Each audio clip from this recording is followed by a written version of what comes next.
I love people to show up early. Hello. Yeah, the chat worked first time, which is unusual, to say the least. Hi. Hope both of you, Ghost of Bonafeld and Token Princess, welcome. Hello. Ghost of Bonafeld, you're always first. I don't know how you do it, but you do, and thank you. So, hey, people are showing up. I still don't know how to pronounce that username. I'm not even going to try, and I suspect you don't either. Hi. It's Thursday at 10 a.m. Eastern, by my clock-ish. 9:59, so we're actually a minute early, which means I can end a minute early. Anyway, hi. I usually go live like 5 minutes before I schedule it, just to get a chance to file in, as it were, get settled, get yourself a beverage and some description, and settle in for the friendly, chill puppet building being goth guy. So here we go. And yeah, I've got the Warframe t-shirt on. Exciting Warframe announcement. Well, exciting, fun Warframe announcement is coming up from my socials. So as usual, OperationPuppet.com. I gotta start plugging early. Like this, I gotta start plugging things more than I do, because I don't, and it shows. So there we go. All of the links are on OperationPuppet.com. Hello, Pineco. Nice to see you. Happy Thursday. Look at it. People are showing up already. I love to see it. Up in chaos. Look at this. Everybody likes puppets. It's true. Look, we've got all of the platforms are represented here. Which is nice. I like that. Like this. We're all coming together. Doesn't matter where we are. We can all agree on one thing. Puppets are cool. Which is kind of the point.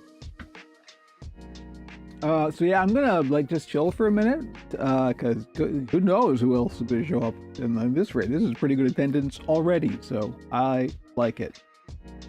Yeah, puppets, huh? So this month, I'm doing quite a few commissions. This week and next are commissions for sure. After that is a bit of a question mark. And I'm thinking of doing a thing that I may have to shuffle some things around for, but I might be selling stuff physically in the real world, not just on the internet. So that's still a plan brewing, but we'll see about that, which will be interesting. I'll talk about that a bit more, maybe at the break or something. But yeah, so this week, and I have received consent from the client to talk about this. This is gonna be fun.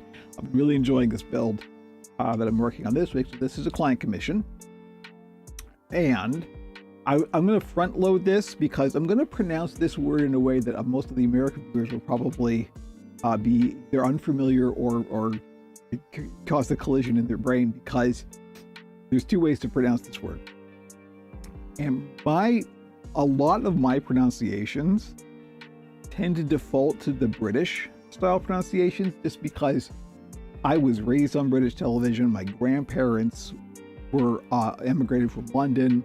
I have a lot of Britishness in my circle, as it were. So I always, like, for me, I'll say mate with just like no thought about friend, mate, that kind of thing. Lift instead of elevator, that kind of thing, Lori. And it's just where my brain defaults to. So I'm going to say the word, and I will be jumping around pronunciations just wherever my brain lands at the time. So FYI, I'm going to front load it with that. I'll say it the American way, since I know most of our viewers here are probably American. Actually, I assume that, maybe not. We'll see. But it is a new build. I haven't done one of these before. Maybe we should just go to the wide cam, because you won't be able to guess it from this anyway. So this is in the process of becoming a three-toed sloth. There, I said it the American way. If I say sloth, which is the British pronunciation, that's what this means. Could be a three-toed sloth. And I know at the moment it just looks kind of like a big blob of fur. But don't worry, that's what we're going to be working on today. So yeah, this is real exciting. I've been having a real good time with this one. Believe it or not, there's a really neat skull shape underneath this, but the problem, of course, is that this is all just untrimmed fur, so it just looks like a big ball of fur. But that's what we're going to be working on. So that's where we're at with the three-toed sloth. Haven't the arms yet. The arms are going to be a really interesting part. I should have loaded up a picture to show you people of what an actual sloth, not just the face, but the limbs look like, and their feet are very interesting. I mean, they're called three-toed for a reason. But they have these big long claws that they use as like hooks, right? When they hang on to the trees and stuff like that. And so it is three discrete claws, but they when they join they're almost fused. I don't think they are actually physically fused, but they always look like they're fused to one big like hook, right? So that's gonna be interesting. I like the different fur color on the body. Yeah, we're going to be doing some more of that. Probably not on stream. Stream is probably going to be mostly just trimming, maybe a little bit of styling. But there's going to be like circular inserts around the eyes of this color fur, because the sloths actually have that in real life. They almost have like a raccoon, like a negative raccoon mask. It's really interesting, nice. They've got nice faces. I like sloths quite a bit. So this has been a real fun one to work on. I also have, where did I put it? Here we go. I have made a nose that I quite like. Nothing is Americanism is how language is going. Oh, true. Yeah, absolutely. Hey, we know around these parts, language can change, and that's fine. That's how language evolves. It always has. It always will. There's no sense in opposing it. And it's fun. I mean, I'm a language lover. I listen to etymology podcasts. We talked about it on the last podcast. The coping mechanism section was about words unraveled to language etymologists I listen to on the reg. I love finding out word origins, different pronunciations, and how language evolves over time. It just does. So embrace it. Let me show you the nose here, because I'll try and do it with the close-up cam, because this is worth seeing, but the close-up cam is always a bit dodgy. The Warframe shirt. Let's see. There we go. Yeah, that's pretty good. So there's the nose. It's gonna go on edge. It's all nice and glossy, like it's a wet nose. It's nail polish top coat. I mean, as you may be able to guess. But yeah, so this was 3D printed, and I 3D printed it in a way that uses was the fuzzy skin setting, which actually adds some like stipple randomness to the surface, and so it looks kind of soft, right? Which is cool, and it also hides the layer lines really nicely. So I use that when I can. It's a good setting. Also, just like adds on to the time, so I try to sparingly, but this was a good case for it. And then I painted it with acrylics, and then I just sealed it on the top coat with some nail polish top coat, and it looks real good, and I like it a lot. Let's see if I can show it on the actual puppet, because it's a good contrast, but you may not be able. Well, yeah, I guess you kind of can. You can see where we're going with that. That's going to look really neat, I think. But what we have to do first is get some of this fur trimmed down so we can actually see the contours of the head. Because this is, like I said, it just looks like a big ball of fur right now. And the head shape is actually quite nice. It's got a little bit of a snout, just like, a sloth actually has. That kind of curves up like that. Kind of see it here. It's got, here's the crux of the curve right here. Here's where the snout is. So that's basically what I'm going to be starting with. We're going to start trimming down all of this length here around the snout and around the bottom jaw. So we get introduce some more definition to it. And then we'll see, because there's going to be a bunch of styling I want to do as well. And then after that, it's kind of figuring out where the eye inserts are going to go. and sort of sizing those and cutting those out, maybe gluing them, we'll see. But first is the trimming. That is the exciting part. So we got to get the old, this camera might be a little too close. Let's try that. Sorry for the shaky cam. Wind, there's a slight breeze, which is very pleasant blowing in, but it's also making my door rattle. Hang on, we don't actually need the door closed at the moment. We'll open it and maybe Jimmy will wander in. Let's try that. Okay, anyway. Yes, we're going back to the barbershop. I would usually make the Bugs Bunny, such interesting monsters, visit to the salon thing, but it's not a monster, it's a sloth. So, friendly, happy sloth. And one of the things I really want to emphasize is, you kind of see it here, but the mouth plate's actually curved. So it's got like a smile, and then the front of the snout kind of dips down. And that's real hard to see. So that's one of the things I want to try and kind of coax out as we trim the fur. But yeah, so before I start, I finally remembered that I have a shop apron. I'm going to put this on so I'm not completely mummified in fur. Only, from here up, I'll be mummified, but at least I'll be a little bit protected. If I can do this up.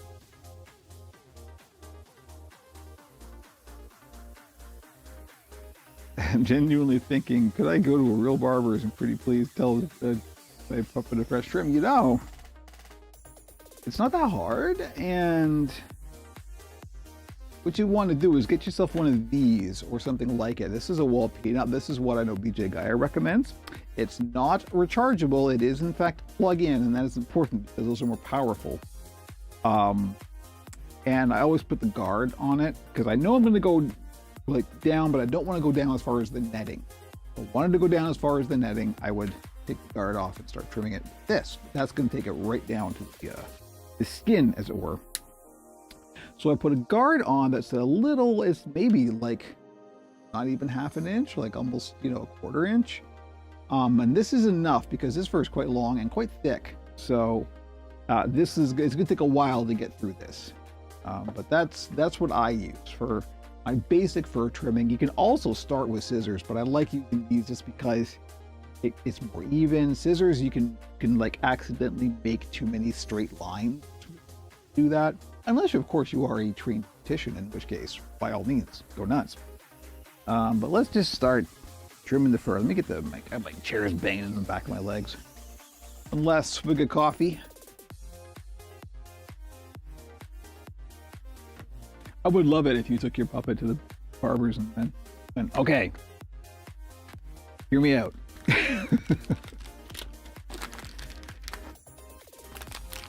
All right. I know the face cam here is a little bit useless at the moment, so this is the way it goes. I want you to be able to see what's going on here, so stick on this camera for a minute. I also do have somewhere, at least I had, old comb. Well, occasionally you don't want to comb this fur out, really.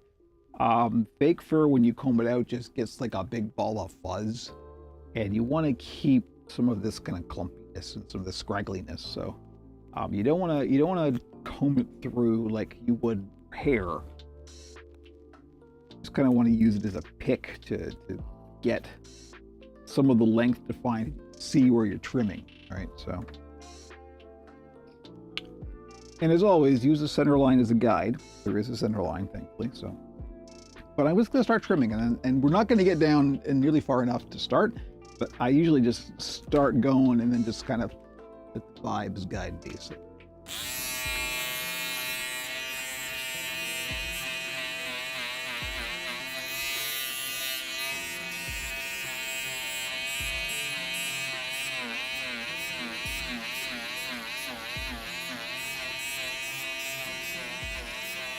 I was going to ask if you can hear that on the mic. Let me see. Oh yeah, you can hear that.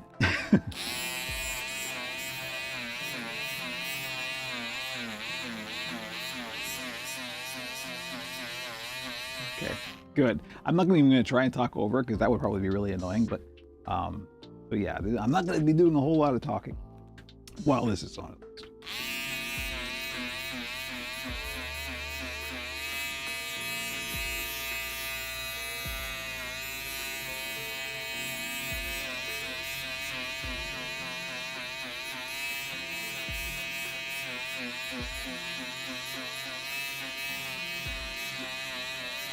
And depending on how dense the fur is, you're going to need to be going at this for a while, depending on how long you want it as well.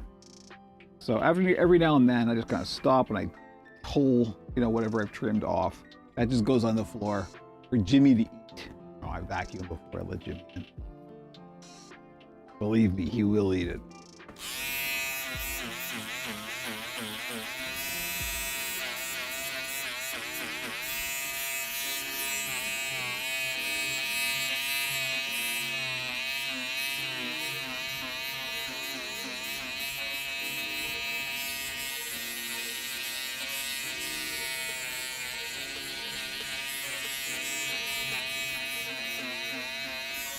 I don't want to go too far up. I just kind of want to get to the point where the curve in the muzzle happens. That's what I want to define the muzzle. It's kind of the goal here.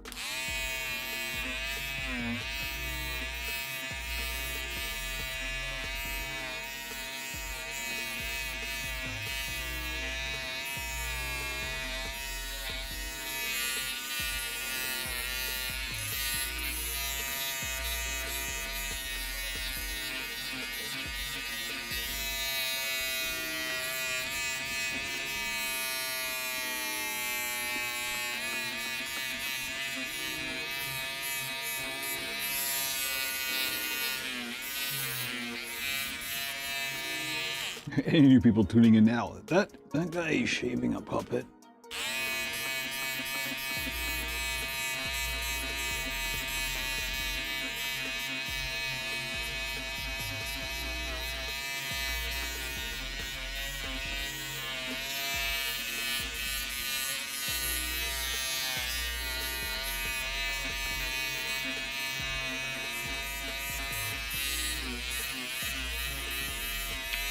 Why, yes, I am shaving a puppet.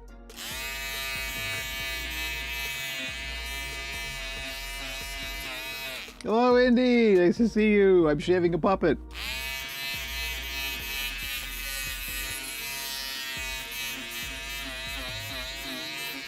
We're all just normal people, all right?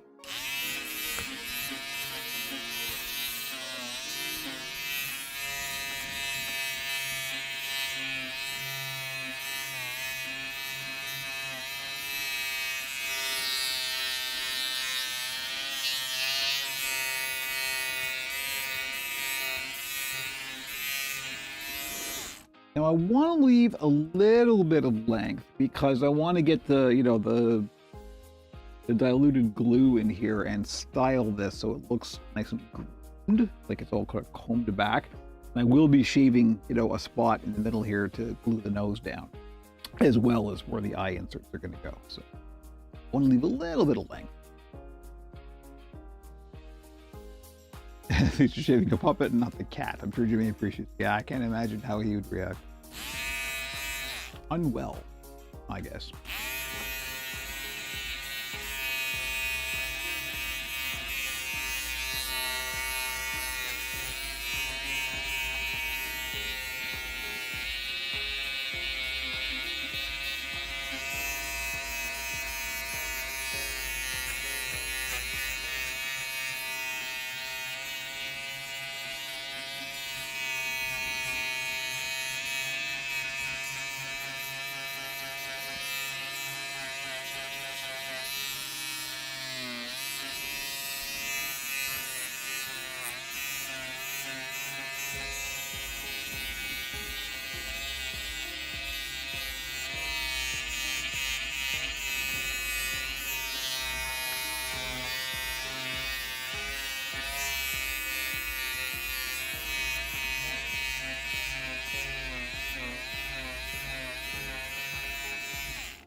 There is going to be less talking in this than usual, just as you know, so you know.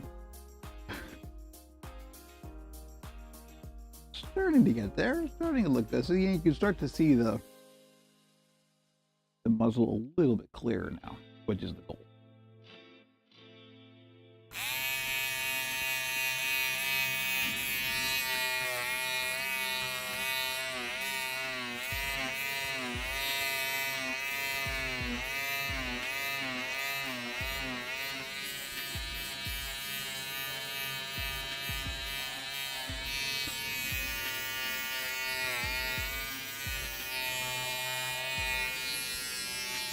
I usually try and do one side first, and then I'll do the other side to try and match it. If a barber can shut your ear off, you know. Oh, that's a joke. That is in fact a joke. Viewer alert, incoming joke.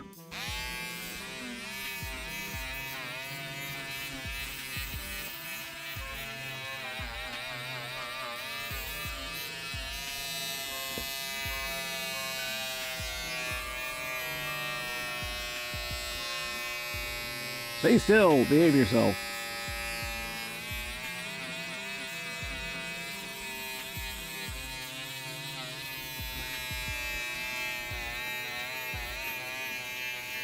Turn to the side and cough.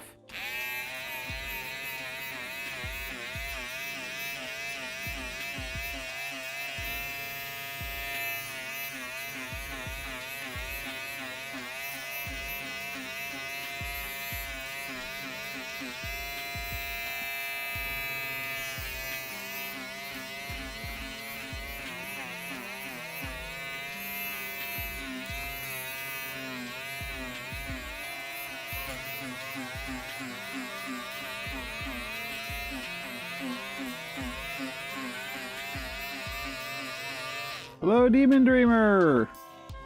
It's Sloth Shaving Day. I don't know if you got the memo.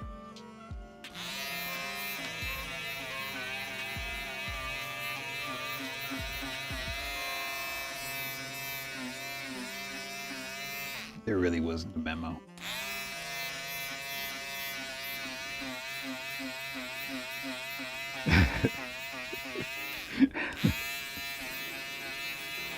No puppets are in distress, I promise.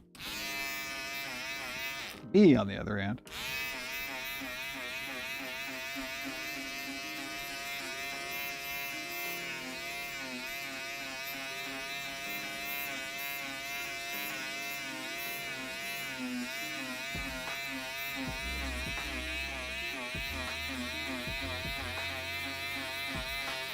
Okay, we're starting to get there. We're starting to see some more definition. You can tell already. You can see the curve around the mouth here a lot easier.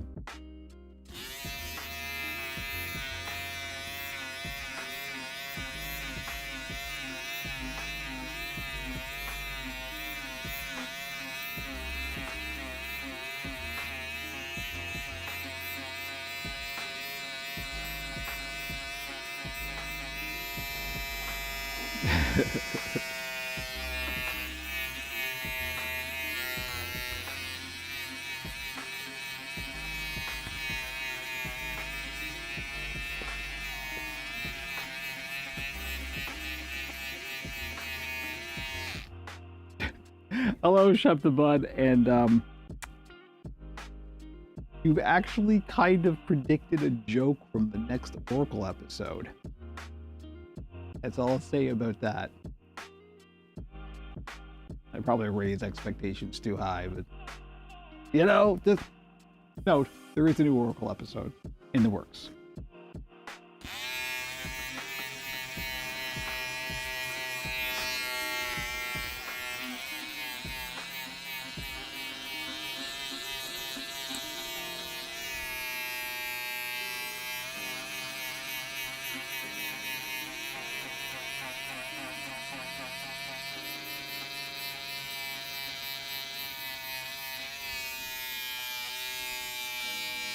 Happen to be a canid. No, this is a sloth. This is a three-toed sloth, depending on which side of the pond you're from. If I had made the limbs before now, it would have been clearer because the limbs are very distinctive on a sloth.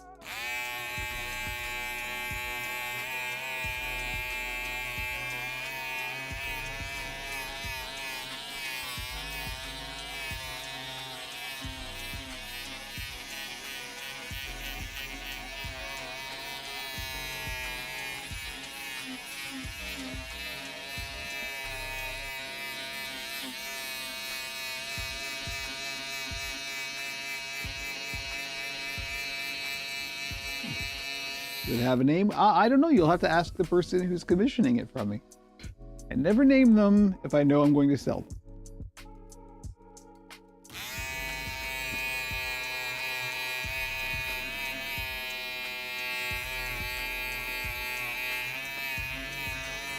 That person may or may not be in chat.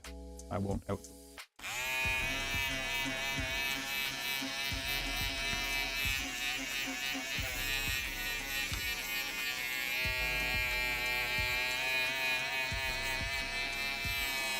I was thinking a werewolf spooky season. I wish there might be more spooky puppets. We did the spooky stuff last week because I usually need to get stuff done in time for people to be able to get it for spooky season. So I'm always a little bit early, but as us 80s goths say, every day is the thing. Say the line.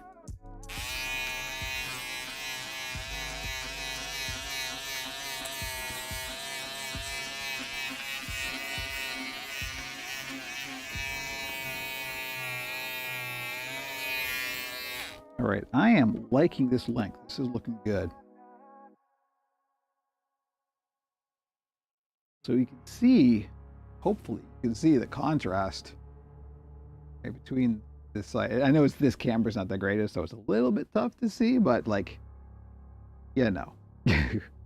quite a difference there. I'm not going to take it any more than this. I'll stop here for now. I may do a bit more once we get the other side down, and we'll see how it's all coming together, but that's not too bad. Yeah, they can see the nose much clearer that length. I like it. Good. I may do a little bit more on the bottom jaw. I always want to make sure that the mouth is very well defined, right? So there we go, Puppet Chaos. I'm the client. She's looking amazing. I really love what you're doing. And the name is Donovan, the wise a wizard. A wizard sloth. I like it. Hello, Donovan, or once in future Donovan.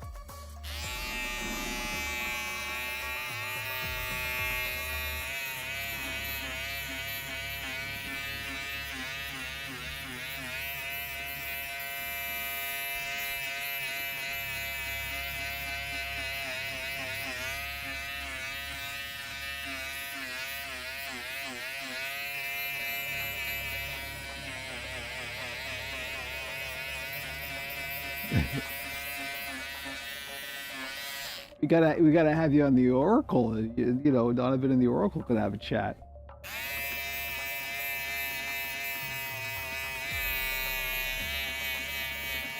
Wizard to wizard.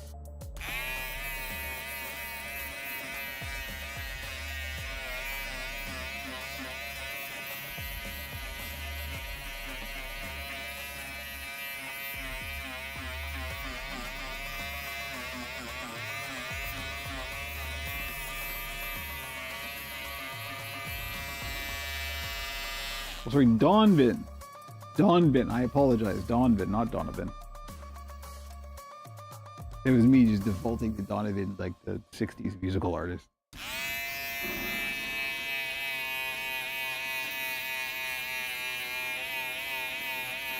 Donvin is a good name. Donvin. Hello, Donvin.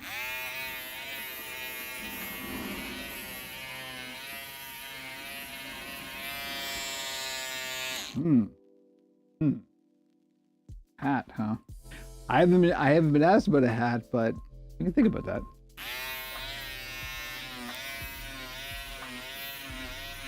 I've never actually tried to make a wizard hat, so I'm not even sure how I'd go about it, but hey.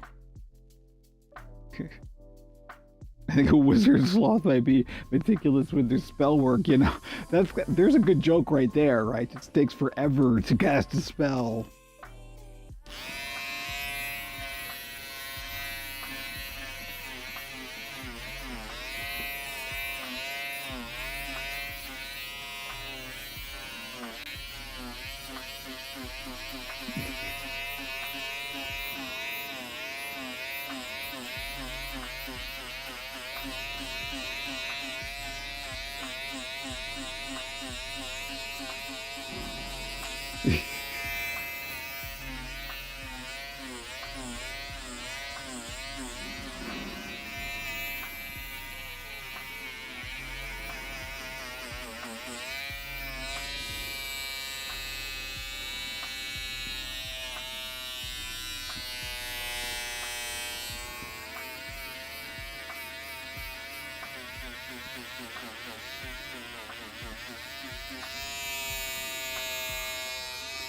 Agitated Nightingale, nice to see you. Welcome, welcome. We're own cast people. Love it.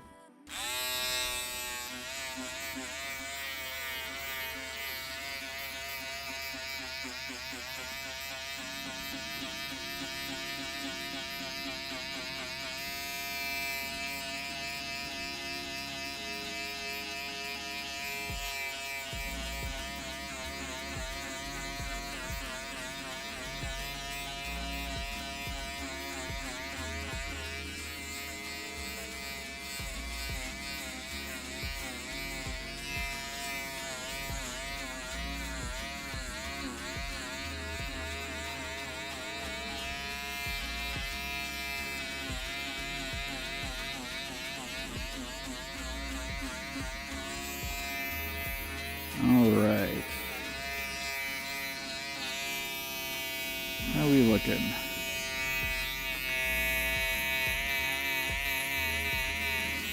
Always want to be careful when you're trimming in the middle, obviously, because you don't want to go too far and then like cut the stitches, because obviously that would be bad.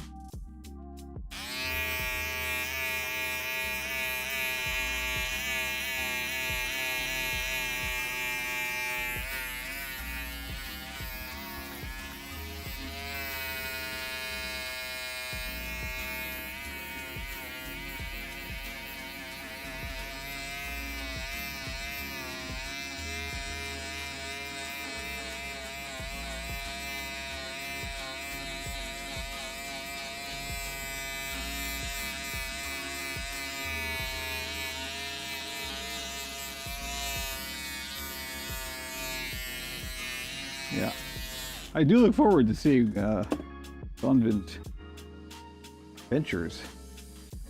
I always love seeing what people do with the builds that I make for them.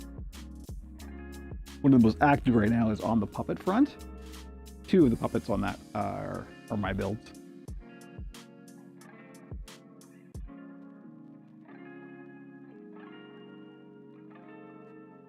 All right, let's see. We're not bad. This is probably about where I want to be. Like a real sloth, a puppet haircut is permanent. It's true. I was actually thinking, I didn't have time to really get some custom fur dyed. It would be really funny to get some brown that had a little bit of green in it, because as you may know, the real sloth, because they're in the rainforest, it's very damp, obviously, and they move so slow that, like, I think it's algae or moss or something actually grows in their fur, so they're a little bit green. It's the thing.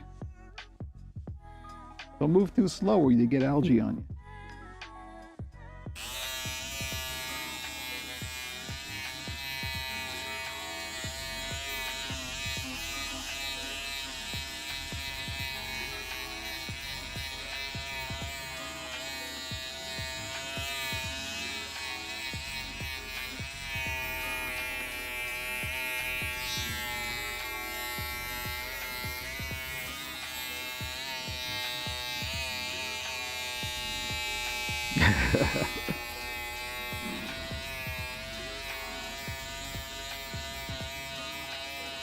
The other thing I know about sloths, I'm sorry, it's quite disgusting.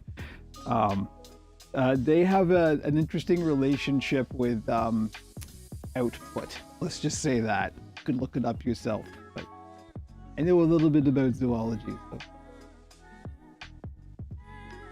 The series Land of Henlin, land full of corruption and wizards. We're doing screen test scenes, low budget prequel for the series. Nice! Looking forward to it. Now I feel extra pressure.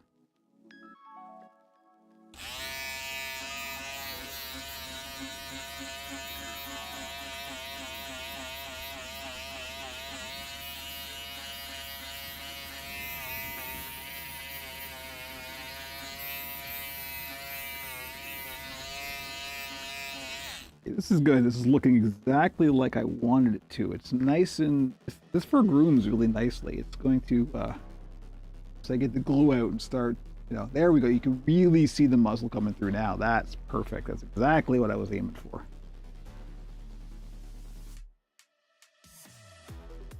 Because if we do have some scraggliness, which I think would be fun, I want it to be up at the top here, right? I want to have the kind of face area sort of smooth down and well defined.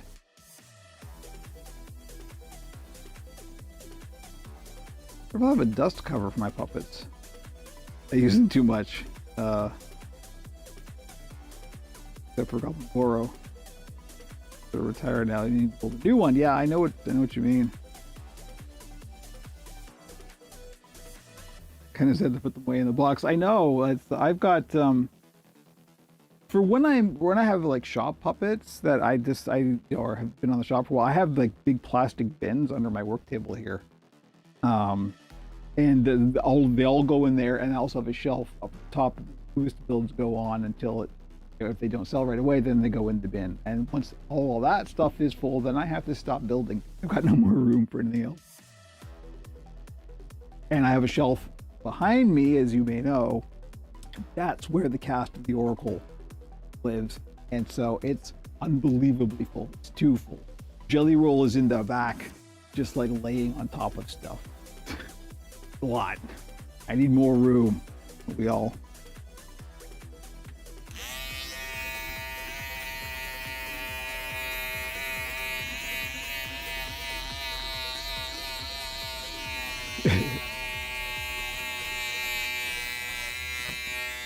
Man, this fur is really nice to groom. I haven't actually done this with this particular fur yet, and it's really nice. I don't even remember where I got this. I think this might be from Fabric Empire.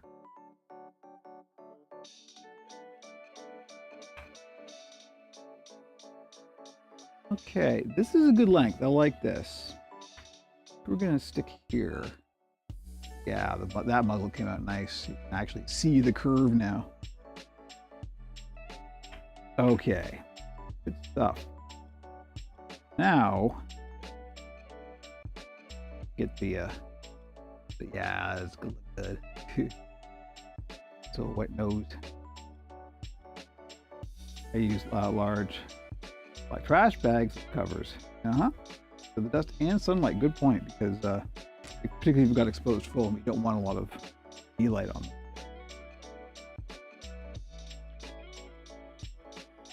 Okay, so I'm kind of debating where to go from here now. Got a couple of things to do. Let me go to the face cam and we'll sit and chat, and I'll have another gulp of coffee and discuss where we're at here. Well, I've got fur everywhere. I never think ahead. I always have an open drink while fur is flying around. Doesn't look like I actually got any in it, but that would be a very common adventure around here. You can see Frankie's arm hanging down there. Right? Kind of slipped down. One thing I realized this morning, and I said to my spouse, like, and see, hopefully you can see me when I go back here. See this? That's the Oracle staff, and it's kind of it's the only place I can put it right now, and it kind of pokes out, and I'm constantly, as I'm like doing stuff at my dresser here, I'm constantly in danger of poking my eye with the Oracle staff. It is unpleasant, and I really need to figure out a solution for that. The Oracle comes close to injuring me a lot. So anyway, where we're at with this, maybe I can. Oh, there's so much fur everywhere. Lord. The next stage is here. Let's see. Yeah. So. Yeah. Oh, it's looking much more sloth-like now. So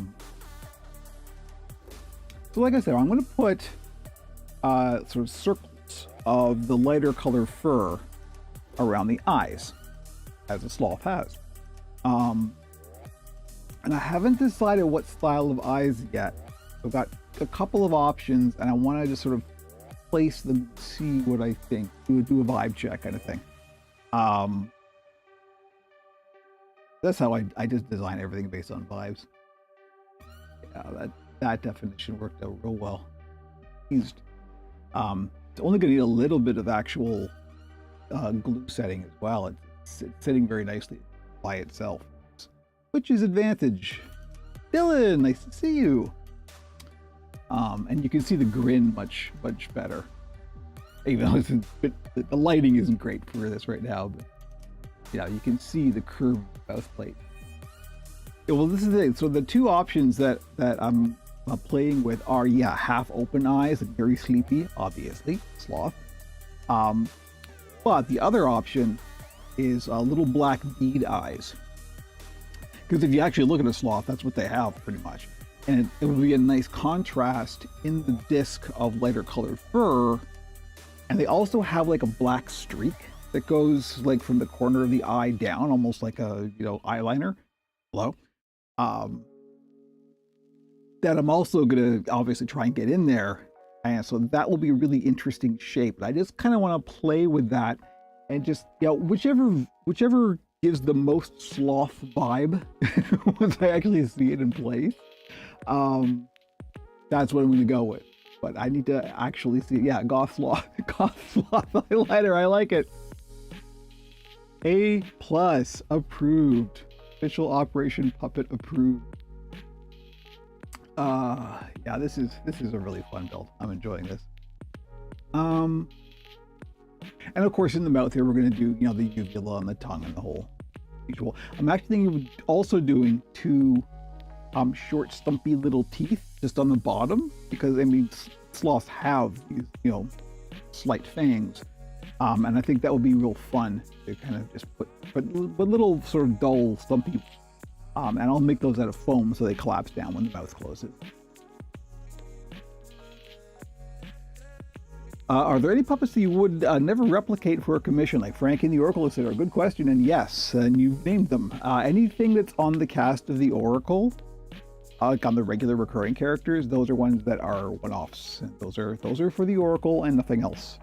And the other ones that I wouldn't replicate are like if anybody commissions me for a character and it's for their YouTube channel or for whatever, and that's their character, so it's like, well, no, I wouldn't make duplicates of it. I would reuse the patterns for other characters. That's a whole other thing, but I wouldn't make like that character again. So it depends. But yeah, anything like Frankie's Frankie, and Frankie's the only Frankie, just like the Oracle and Jelly Roll and who else? Well, Murray, of course. I forgot Murray. I'm sorry, Murray. Forgot Murray. Of course, good old Gus. Remember Gus? Gus is still up there. So yeah, I'm liking this. Now the question is, so there's a couple of questions here. Now we're going to do the discs of fur.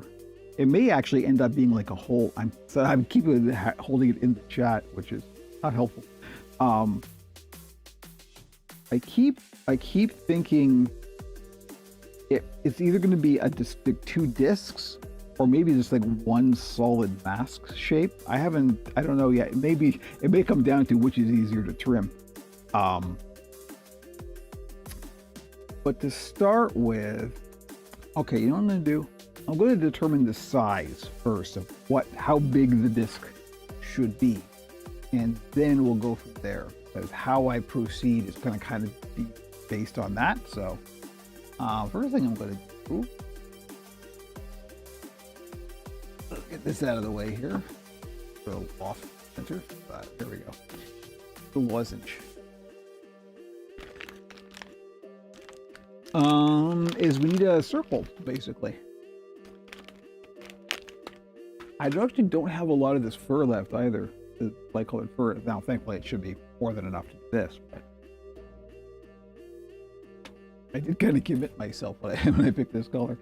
Let me get our circle template out here. And first of all, let me go to this and we'll put the circle template on here. I want them relatively big. I want to, really make the point. That actually seems pretty good, just like that. The big one, the biggest one. I'm also going to what I plan on doing. So what we're going to do, define where these circles are, and we're going to trim this right down to the netting, and we're going to cut out the fur that's going to go in there, finish the edges, and then glue them in. That's the plan. With barge. So that's kind of where I'm at now. So let's just make a couple of circles, and I'll show you how I lay out the templates for this kind of thing. We need some cardstock. I must have scrap somewhere.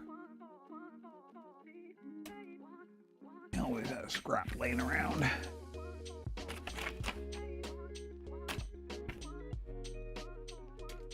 Always save your scrap.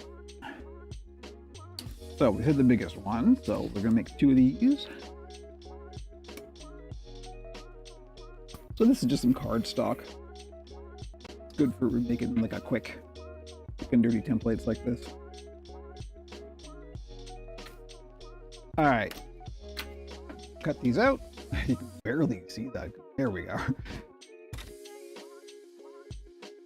Oh, lighting, my eternal nemesis.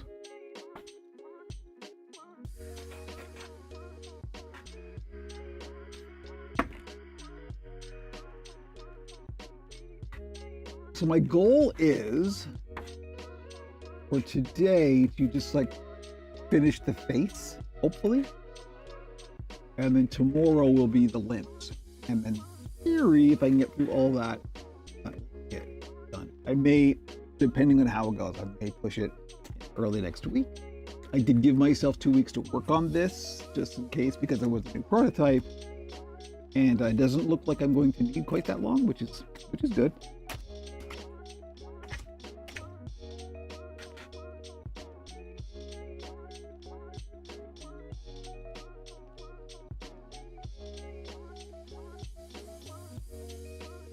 Of course, the reason I cut out 2 of these is because we're going to lay these in at the same time so we can get the symmetry more or less lined up.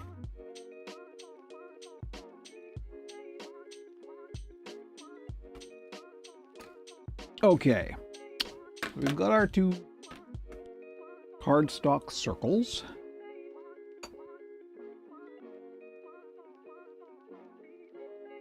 Now,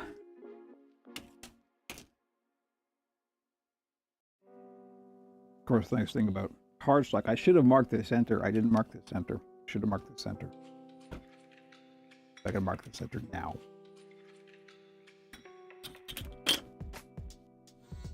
Thankfully, the circle template has the crosshairs on it, so it's relative. To determine where the center will be,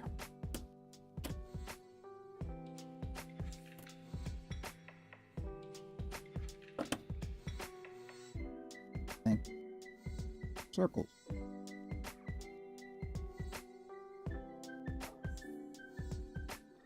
Probably not great on camera. Nope. If I had a live producer, they could camera switch for me. No. Frankie did not volunteer for that.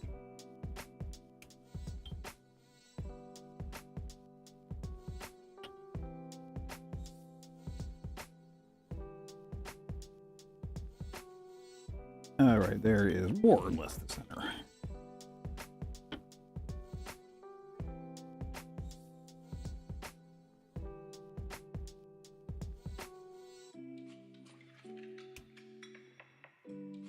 because what we're going to do is we're going to put a pin through the center, and we're just going to put it in place.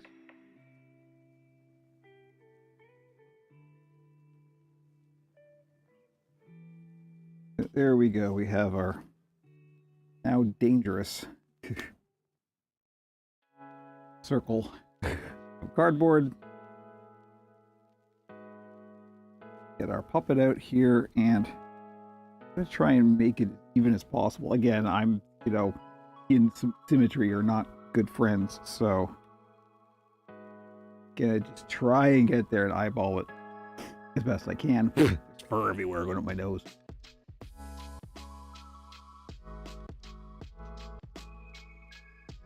But here's our muzzle, so we want it kind of around here.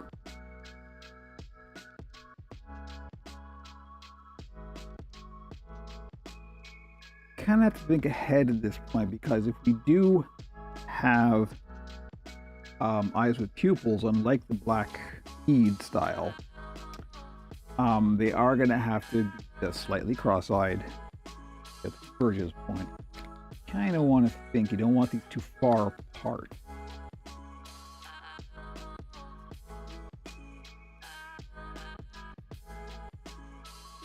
Might be a little far over.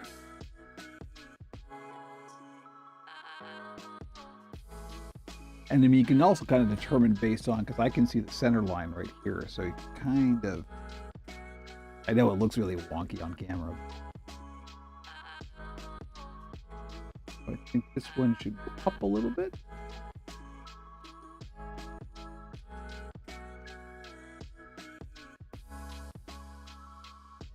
Yeah, we're getting there. We're getting there. It's not too bad. It looks kind of good with the white, just because it's going to give us a little preview of kind of where we're going to end up, because this will be lighter colored fur. So it's nice, helpful. Okay. Tiny bit more up, and then we're ready to. That's pretty good. Not too bad. It looks a bit wonky because this is a flat thing trying to lay across a curved surface, right? But I think that'll be pretty good.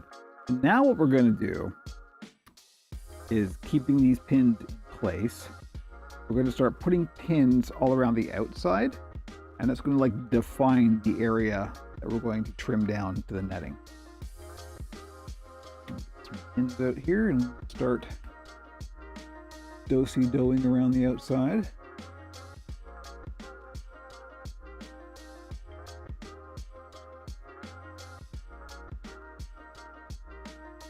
Sloth voodoo doll, yeah, really.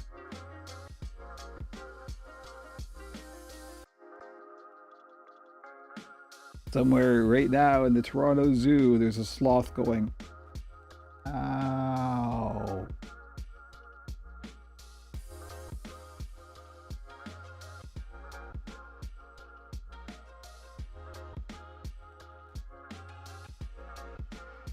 Sloth just right themselves. And what I'm doing as I'm going around is I'm kind of pulling the fur out almost in the radial pattern.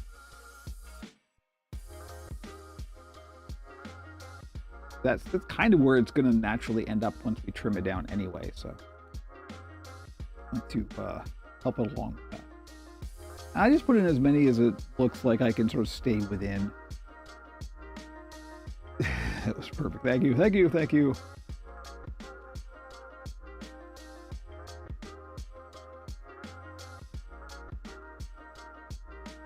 Okay. That's, I want some more. The more you put in, the more clearly defined the circle will be, obviously. So,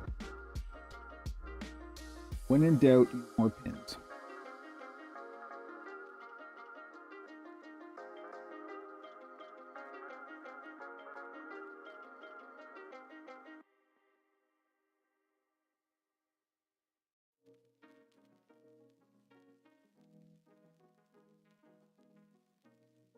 So what you get, and this is a useful technique for doing any kind of, like, I need to lay this out, even if I was just putting in regular, like, plastic eyes or whatever, this is a good way to define the area that you're going to like shave down.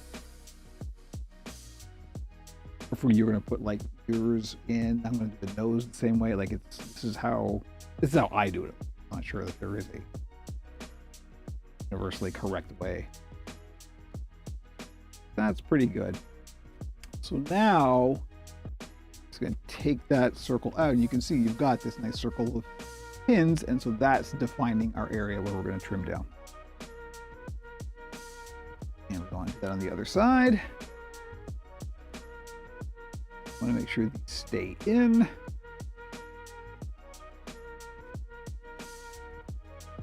And likewise, I'm sure.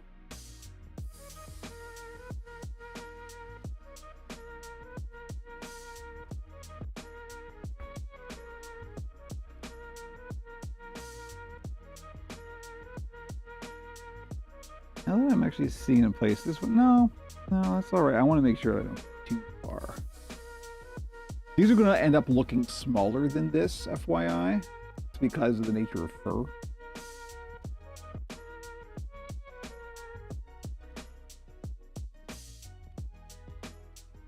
Particularly for trimming something down, they always it kind of slopes inward, so.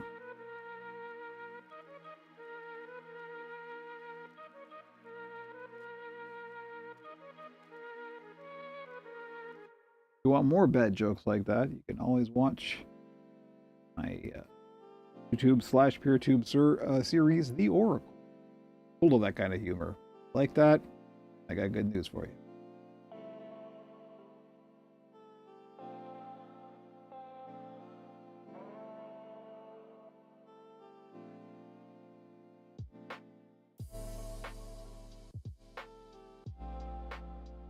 Puppet acupuncture therapy, yep.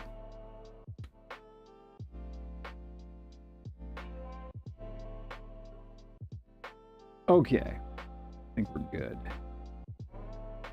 with our terrifying new.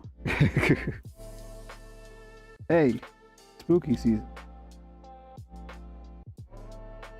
What's your excuse the rest of the year, Kevin?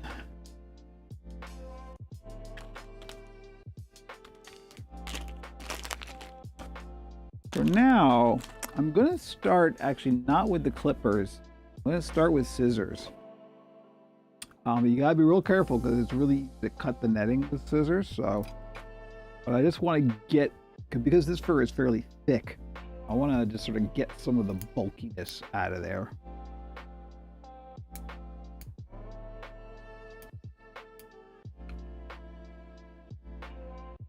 And always remember to keep your cardboard templates until, because you're going to use those to cut out the thing that's going in here, right? So it's important, particularly if it's not just a circle. If it's something more complex shape, obviously.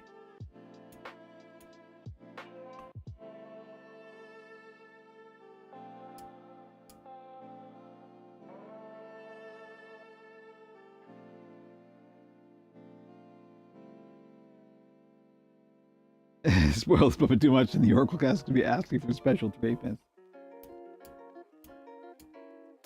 That may be coming soon, actually. Murray's about due for a refresh on his fur styling. It's starting to get a bit soft, which will happen if you do the glue styling that I have demonstrated.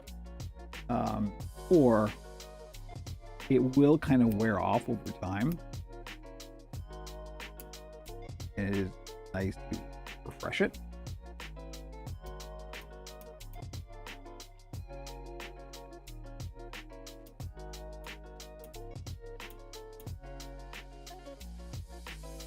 Later, nice to see you, Dylan. Thank you for dropping by, as always. A pleasure. Okay, that's pretty good. The other side now.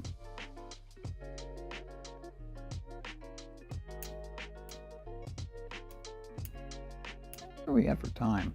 Hey, we're at the halfway point. It's almost time for Kevin's coffee break.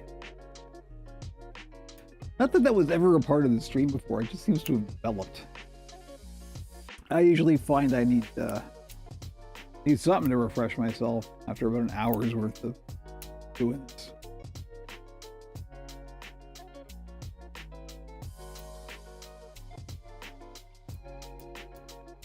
These are new scissors and they're nice and sharp and I like them a lot.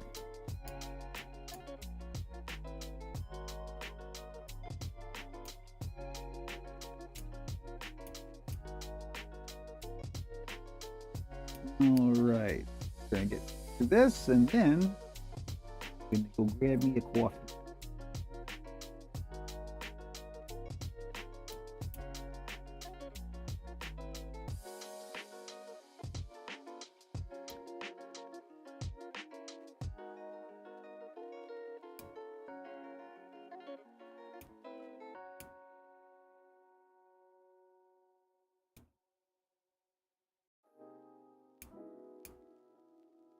All right, so we've done the scissor trimming, and that looks pretty good. Didn't go too far. Okay, gotta see that. And then, what we're gonna do is we're gonna take the trimmers, take the guard off, and use the naked blades. Hello, did I mention my last name? To trim it right down to the netting. But before that, I need coffee. So I'm going to put the Be Right Back screen on, enjoy that, talk amongst yourselves, and I'll be back momentarily.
I got my coffee.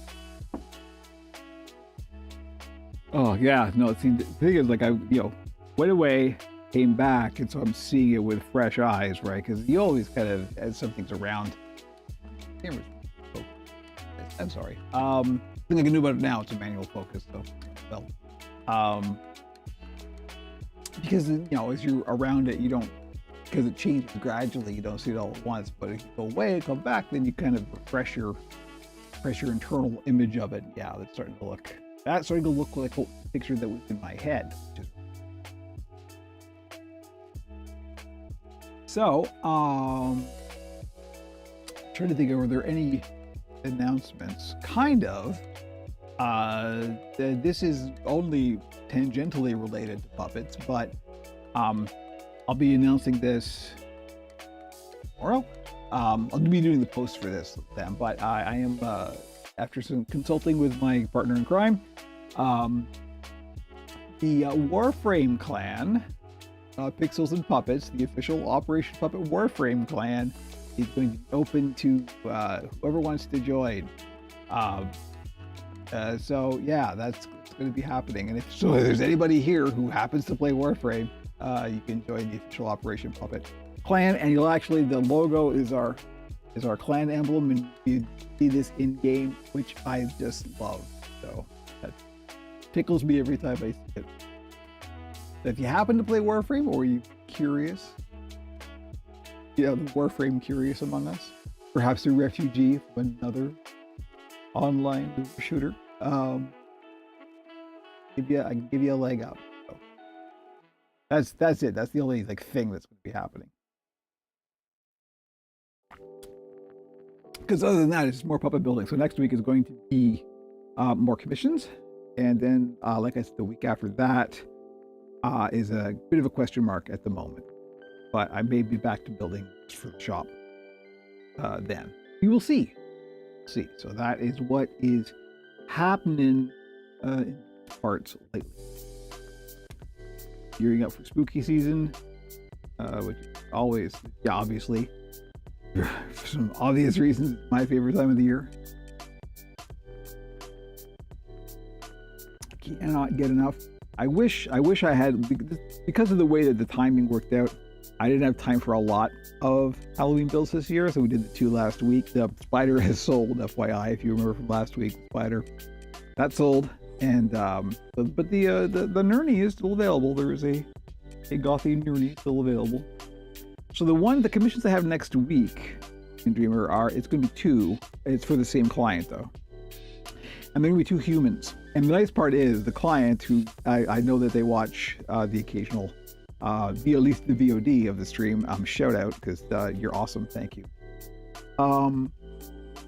Has given me largely kind of artist freedom to kind of do what I feel like. So it's I love it when they do that. Let me just I'll just go and make some interesting, fun human characters. So that's going to be next week, and as always, I'm going to be doing them with my usual slightly Don Celine, minimalism approach.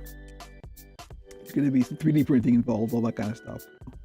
That's next week, and then after that, there might be more. We're still hammering out some details, but after that, I might be going back to shop builds, because I guess we can talk about this now. One of the things I plan on doing, I still don't know if the finances are going to line up, but there's a Toronto arts market that has like 4 locations sort of around the city, and what they are is basically you can rent a little space at this Toronto arts market.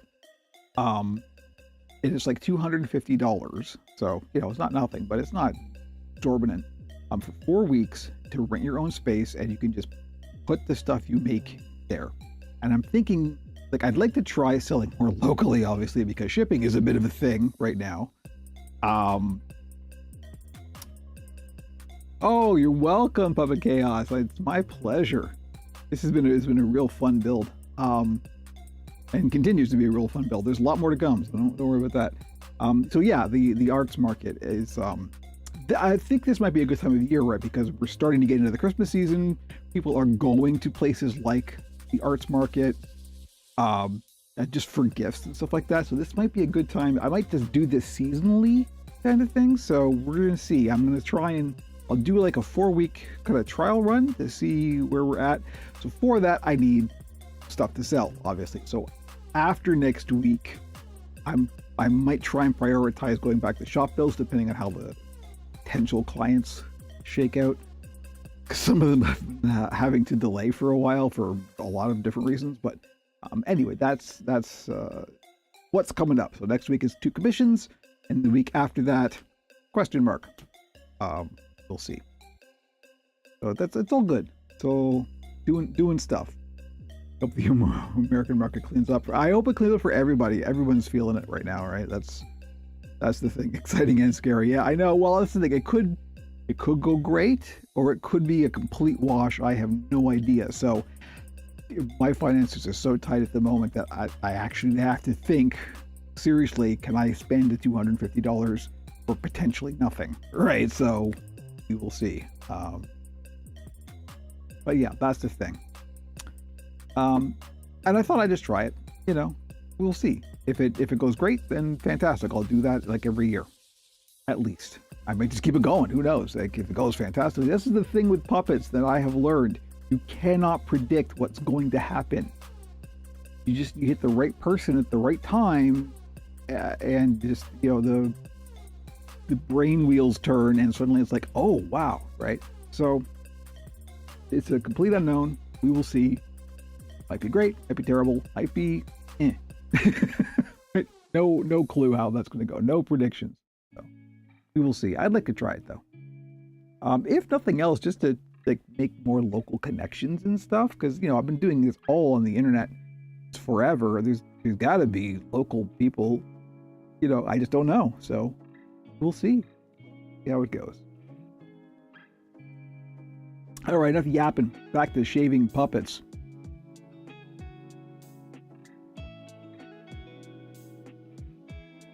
I don't give myself long coffee breaks. Make some small hand puppets for the smaller bunch of people. You're absolutely right. That is what I plan on doing. Yeah, that's the thing. I want to have obviously a variety of price points because I want at least one of the big live hands, Blinkback puppets because people just go nuts for those. Well, they are also hard time consuming and therefore pricey. Whereas something more budget oriented, definitely on the cards for people who just get buttons, getting it right. So, or hair in the coffee. Yeah, exactly. Okay, let's go back here. Get our very weird looking voodoo doll of a puppet here. So, card comes off. And we start. Now, thankfully, I've never gone so far as to accidentally cut the netting disc, but I believe that is a potential thing that can happen, so be aware.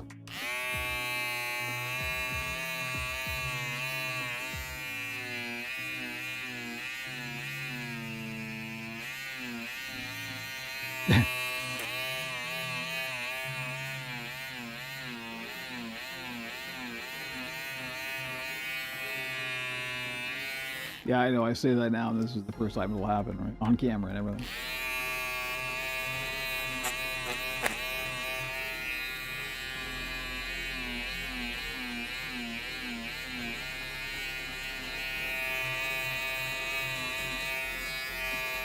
The tricky part here is I'm trying to make it so you can see it on camera, but I also have to see, so I'm having to turn over this way.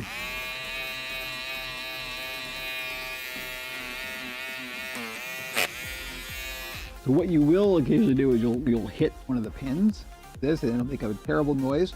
Should be okay, just don't keep it going there. But if you hear the little zzz, then that's where you've gone too far, right there.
All right. Sloth loading, yeah. Old slowest progress bar. Okay, you can see the white netting there. Not too bad. We'll leave it there. I may try and go a little bit farther. I may take the pins out and try and trim around because it's hard to get right up to the pins. We're just using those as a guide, but I do kind of want to get to that point, so we'll see. Even finger puppets. I actually thought about something like that. The problem with something like a finger puppet is I'm not sure that the price I would be able to charge for them would be fair, obviously, would sort of match what's in people's heads for what they should pay for something that size versus the time it would take to make them. So I'd have to come up with a design that works that I can make really, really quickly and yet still looks good.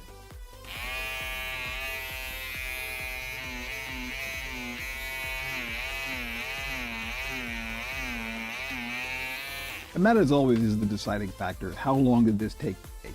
It's not even the materials, while not inexpensive, are not monstrously expensive. It's the time it takes to make it. So if it takes me like an hour to make a finger puppet, I can't charge more than, like, you know, how much you gonna pay for a finger puppet? $20 maybe? It's $20 for an hour, and that doesn't include materials. Like, that's not a lot. So, you know, it's kind of, you know, we'll have to see about that.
We're pretty close. I realized I didn't explain why we're shaving this down, to the netting like this, because who knows, new people here, they may not understand. So what we're going to do is we're going to glue something in there, right? And you can't just glue onto the fur, because then you're going to glue onto the fur and not the stuff that's under the fur, which is where all the structure is. You don't want to try and glue onto the top of the fur. Then it's not going to take, it's just going to move around. So we need to get right down to the sort of bedrock, as it were. And then you can glue onto that. But that's why we're shaving it down, FYI. I realized I didn't explain that to started. Okay, we're not too bad. It's pretty good. And I think before I take the pins out, what I want to do is cut a couple of the circles. And then we have a question, actually. So let me switch cameras here. I'll go to the overhead and put this back. So let me grab the fur wherever I put it. Here we go. This is it. This is all I got. You, Sloth, are in the way. Okay, there we are. So, I think I'm going to want to trim this length down to where it should be. Yeah, it's very shaggy. This might be the last of the fur that I use for Frankie. I keep saying that, and I keep finding a little bit more, so will this fellow have a nose? Sure will. Here it is. I'll show this on the actual puppet in a minute, but yeah. Yes, indeed. Sloth will have a nose. One nosed sloth coming in. So this is it. This is all I got. I'm almost sure there's not another cache of Frankie fur. So there you go, Puppet Chaos. Yo, pedigree. You're getting Frankie fur in this. You're welcome. How long I had to shave to get that? Here we go. Okay, so we're gonna... Frankie's reproducing dribbles. Oh, believe me. Clean up around here. Lord. Okay, so I'm gonna trace out a couple of circles here. And as always, I want to leave a bit of a margin because I want to finish the edges. I don't want to see the netting. I hate seeing netting. It's a pet peeve of mine. We're going to cut these out.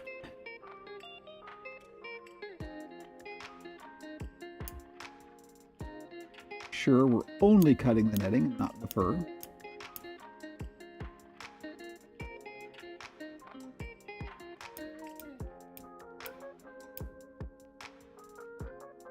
So you do little tiny snips. Don't try and go chonk.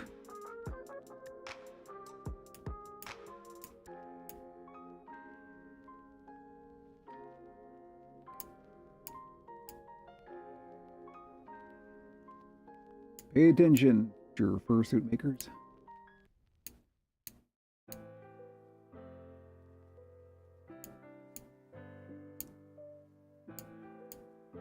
I know my people.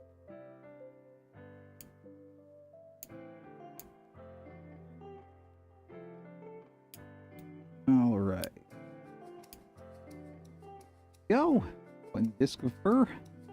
And see, that's the point. We saw how the length of the fur is preserved, only trimming the netting. Very important.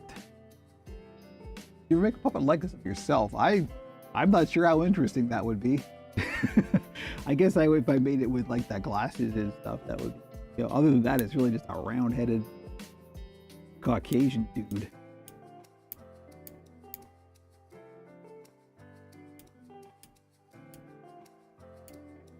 I tend to not do human characters in general. I mean, as you know, I am a maker of monsters.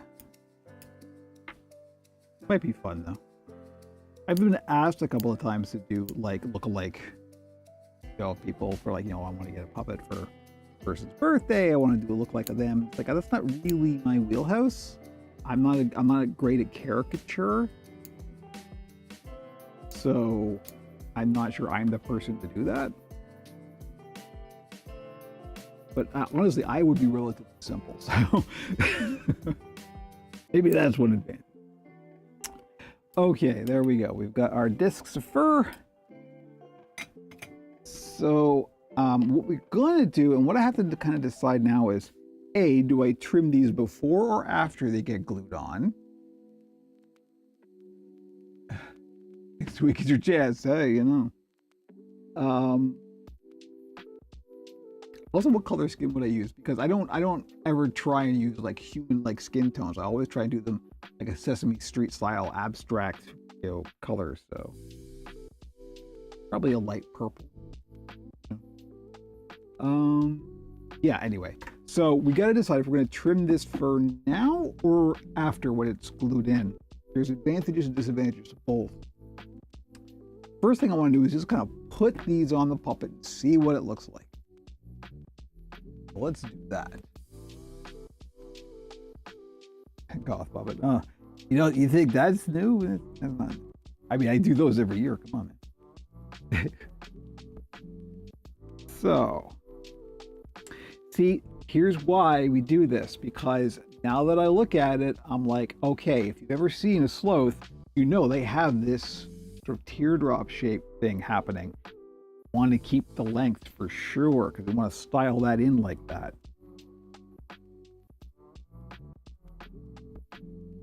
There we go. Look at that. Oh, it's so good. So nose. Now we're looking like a sloth.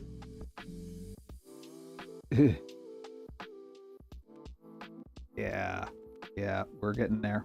We are definitely getting there. Okay, like it. So what I'm gonna do, we are definitely keeping the length. That's important. We're gonna style that in, right? I am going to finish this edge though. If you actually here, good. We're closer to the camera here, so you can see the rough edge of the netting on the fur. What I'm gonna do is I'm gonna fold this over that and glue it. To do that, I usually use hot glue, and I just realized I haven't turned on my my glue gun. Let me do that and cogitate on the next steps after that. I've got it on a smart plug, so I can just use my phone to turn it on, which is handy. Here we go. Glue gun is on. Baby sloths make the cutest noises. I don't know that I've ever heard a baby sloth. I think they should prioritize that.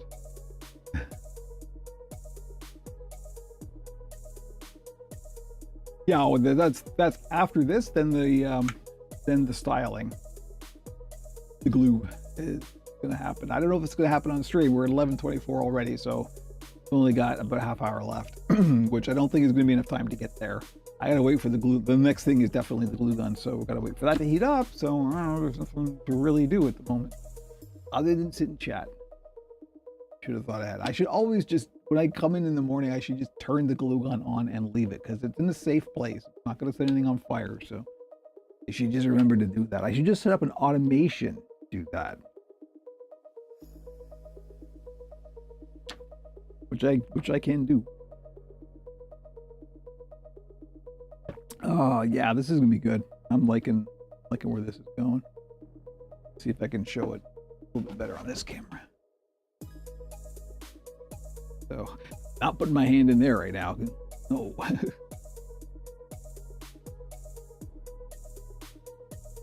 Or is this actually worse? No.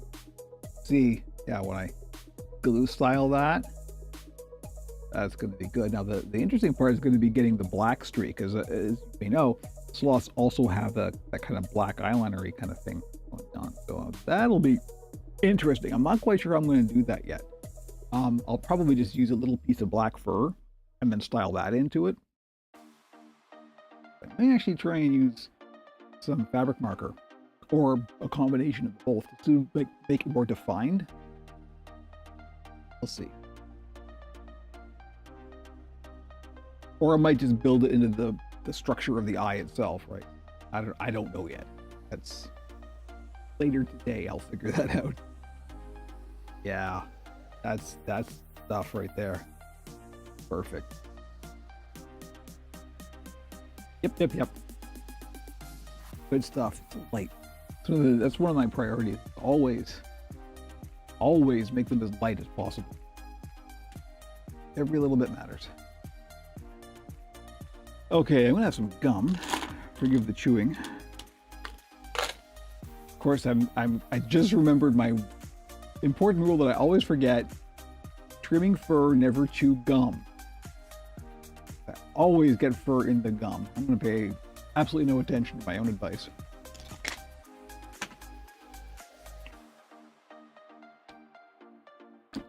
And yeah.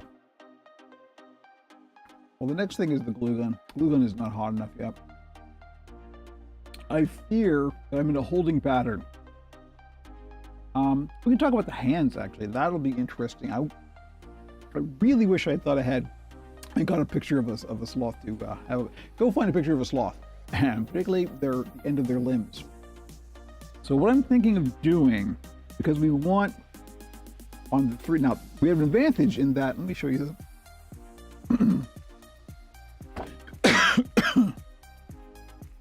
Excuse me, I swallowed weird.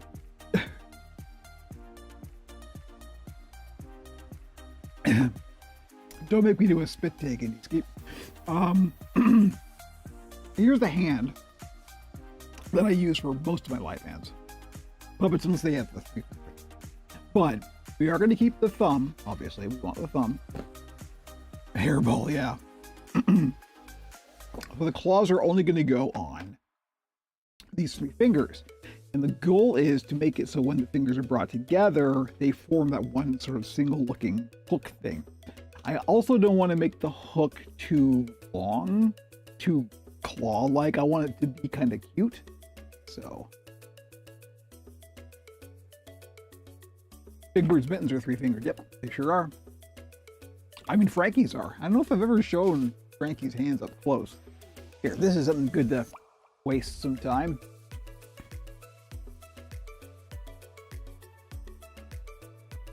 A little visit from Frankie here. I'm pretty sure this is the same fur.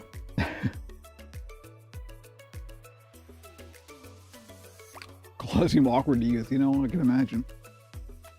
Hey, how you doing, everybody? So yeah, it's like this. I got the constant Vulcan salute.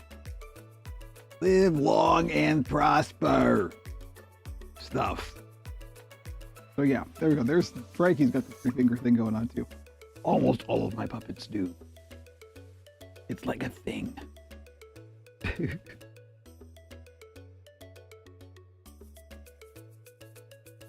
I just like it. I like it as a design thing, and I also like it as a puppet building thing because old trope, but puppet builders hate making fingers. They're just the worst. And you can reduce the number of fingers. That is the goal. There we go. The Vulcan emoji going on. Thank you, Ghost of Vodafone. Let's see if the hot glue is ready yet. You ready yet? Not really.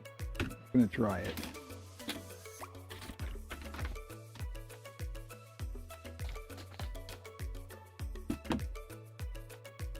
For the top cam,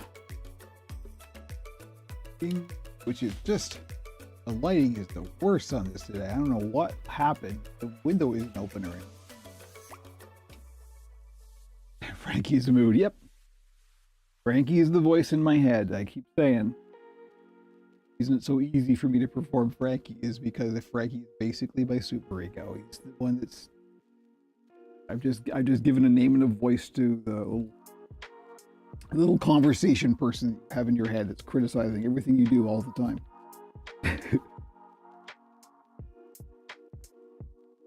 Okay, actually that's fine. So I'm only going to do the edge that's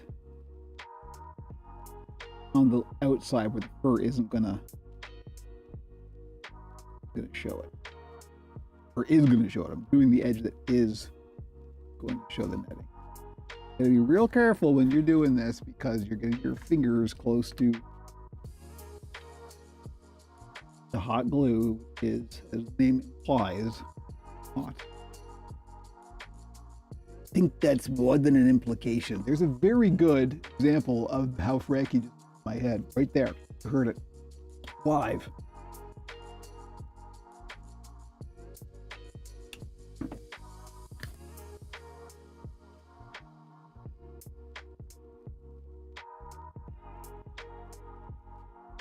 All right, I'll bring this up to the camera.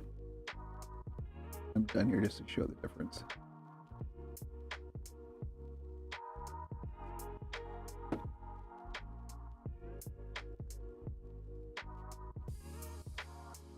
Yep, Mork and Mindy reference. I got it too.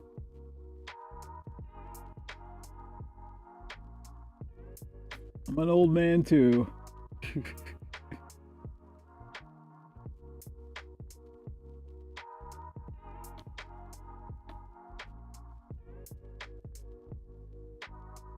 Okay, so here's what we're doing. Let me, I'm actually going to use the overhead cam here and because this has autofocus, it'll be a little bit easier to see. So here's the edge. Just leave it. So when you see this on the actual puppet, you can kind of see this light colored. Autofocus is not autofocusing. There we go. You kind of see this light color, this sort of raw edge here. That's what we're trying to get rid of. This is what I've done. Gonna folded it over so when you actually see it on the puppet, you have this nice, clean, finished edge like that. That's the whole reason that we're doing this. That old is well aged. The age of mileage, well, you know. True on both counts.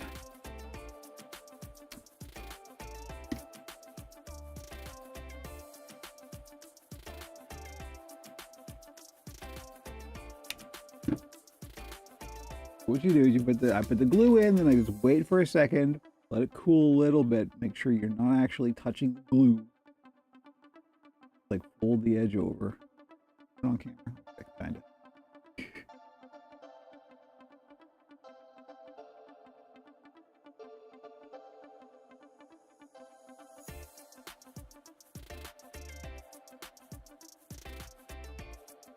Now for gluing this in, I could use hot glue, but that's kind of a dodgy proposition.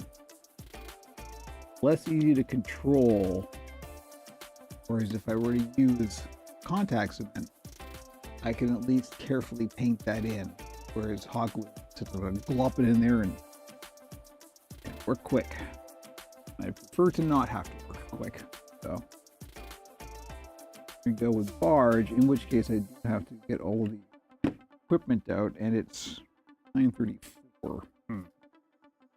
Maybe ending the stream a little bit early. I am not prepared to get all that stuff out for the stream. I should have thought ahead. Of course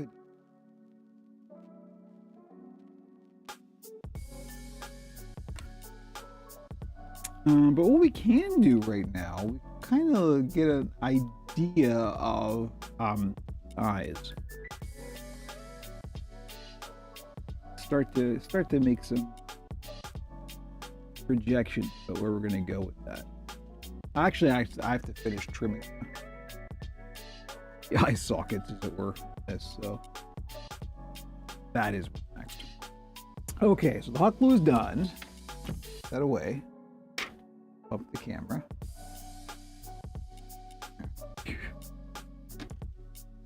And let's go back to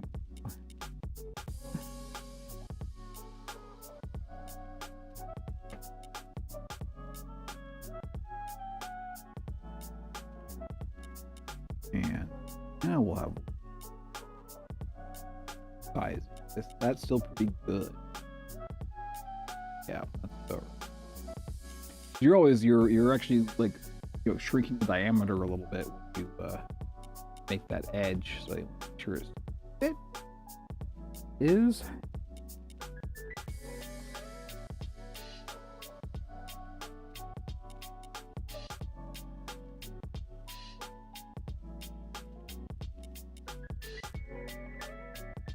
Yeah.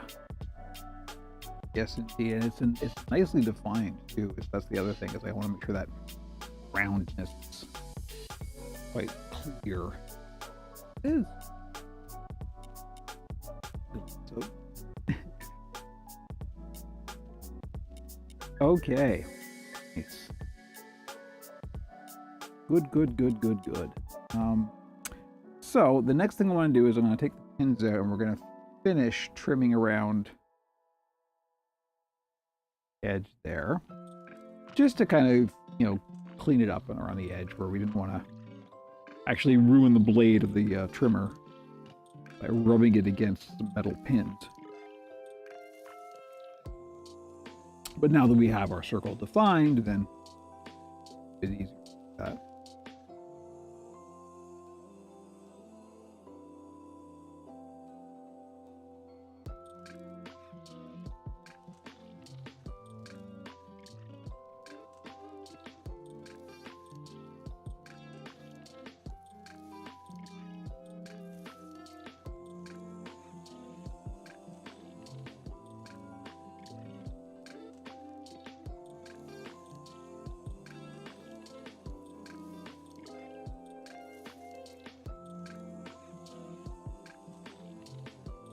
All right.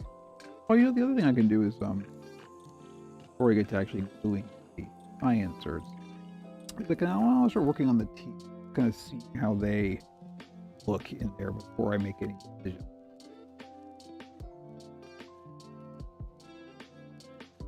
All right, here we go.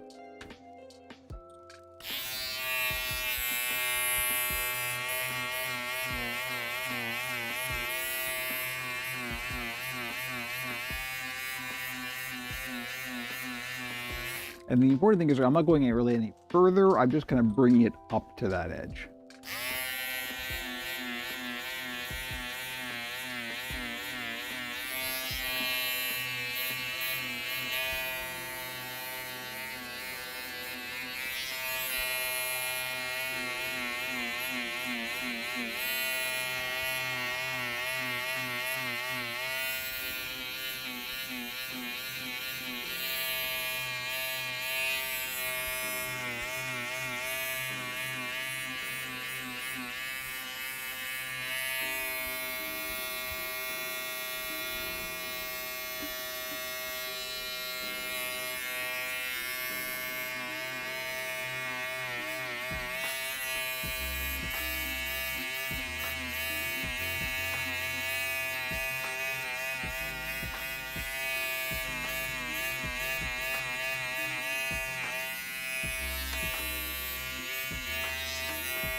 All right, go with that. Now the other thing I'm going to do here, this is going to be fun. To keep my mouth closed, I'm going to shake this off because there's lots of just like loose cut fur on here. This is going to be hilarious. All right, here we go.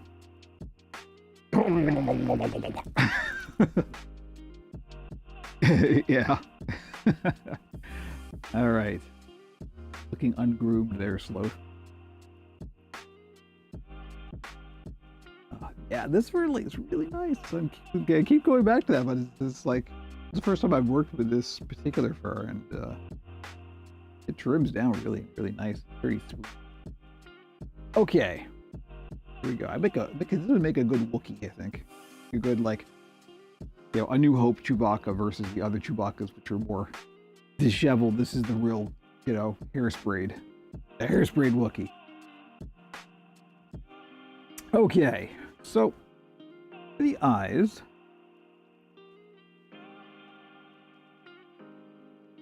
Let's put these in. I might put a pin in there just to hold it in place.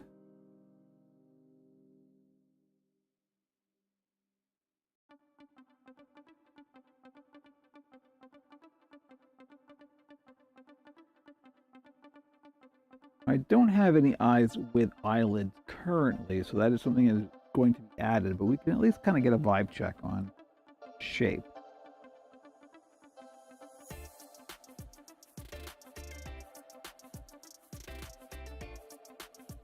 So if we go, those are going to sit more or less. And got some 3D printed eyes here that are made. I might go a bit bigger than this. These are 40 millimeter, I think. But they're just like standard hemispheres.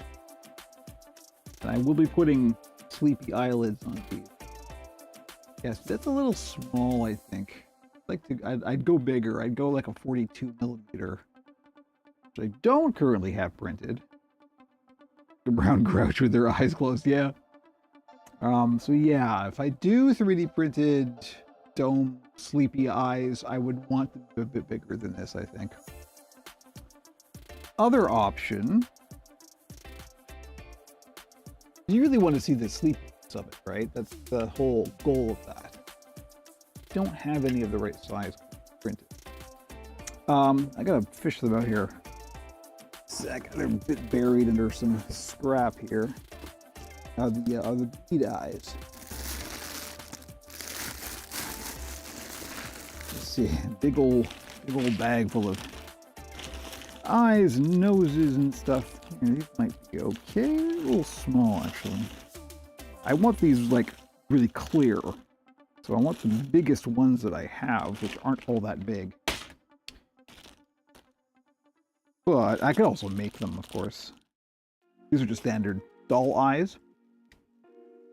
But there's a cuteness to this as well, but I don't think it has as much.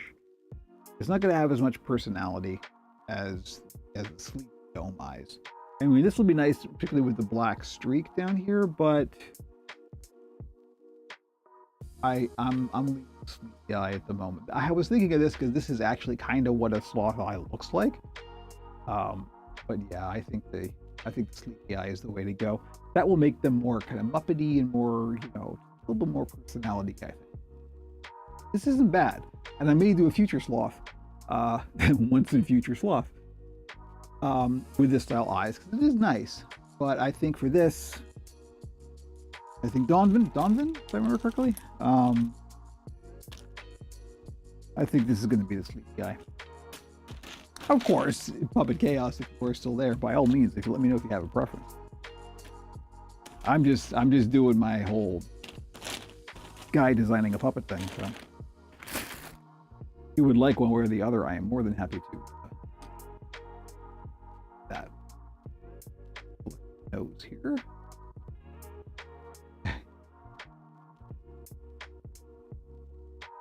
Yeah. Yep. See, it's nice because like a sloth has actually a very stubby kind of face. This is a little less stubby than an actual sloth, but I think this is personality-wise, this is a bit better.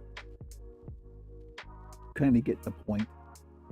But yeah, I think I'm gonna have to. I'll print up some larger hemispheres for this. I may actually want to put these circles a little bit closer together. Now that I see it, I think the bridge here in the middle is a little too wide, which is why we do this, because we see things before we commit. Feel like that. And also always look at it, like if you can, look at it in a camera or in a mirror image, because things will look different in a camera lens than they will in real life. Better for, yeah, I think the sleepy eyes will be better. The other thing is, oops, I just dropped the nose. Oh no, nose is fine. If they are female presenting, maybe want eyelashes, sleepy eyes with eyelashes, which I believe I have. Yes, I do.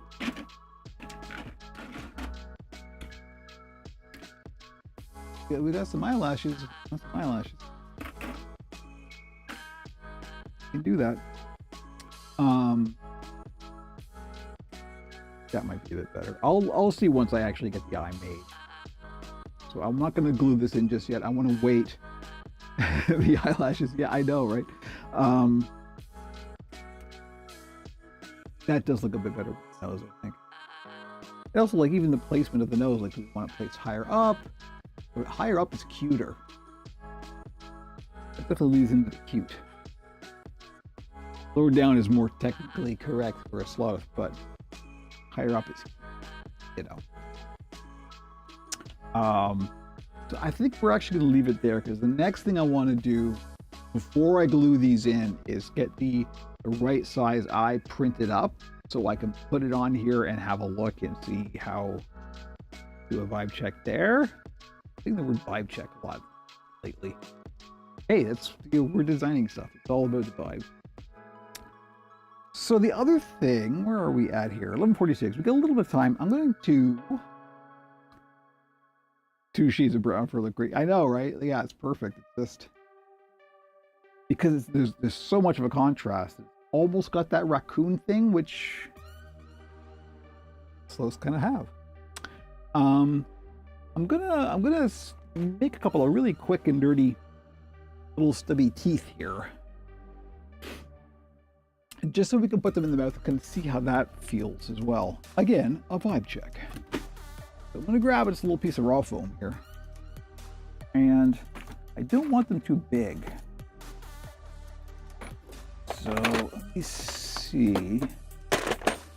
I've got a punch that is small enough.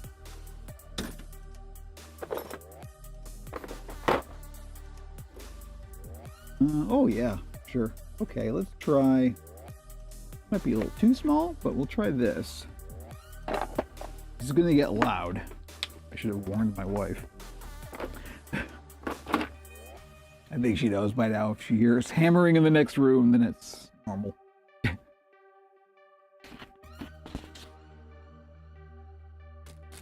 So this is an industrial punch.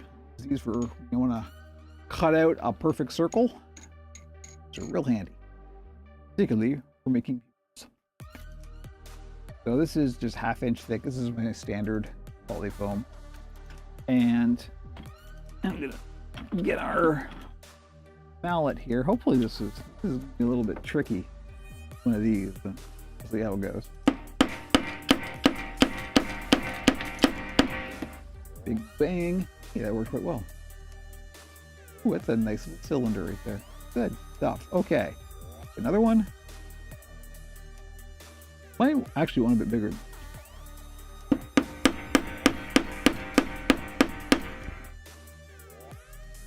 There we go.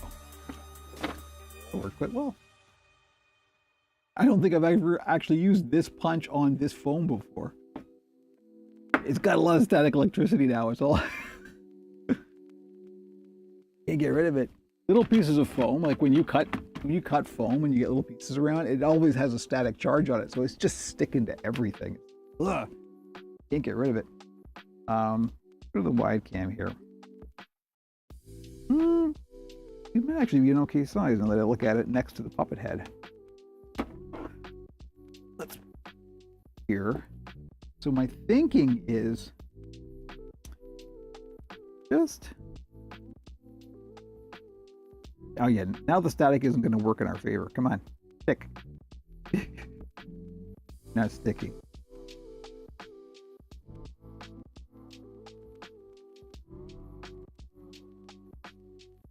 Can't, there's no, I can put a pin in this mouth plate. So something like this, right? Just on the bottom. I'd like round these off and make these like more stumpy.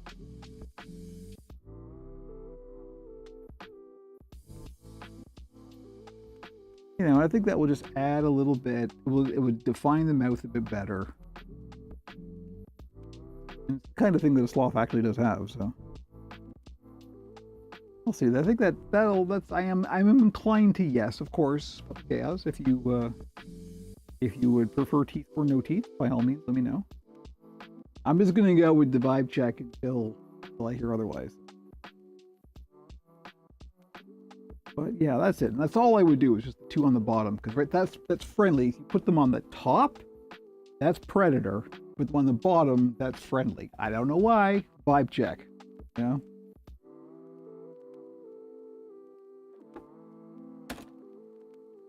Just the way it goes. I don't write the... Okay, well, you know what? Because the next thing is I got to print up the eyes and then check those, and that's going to take like an hour or so. That's going to do it. Whichever feels right. That's the right answer. Thank you so much. I now have to get the vacuum cleaner out.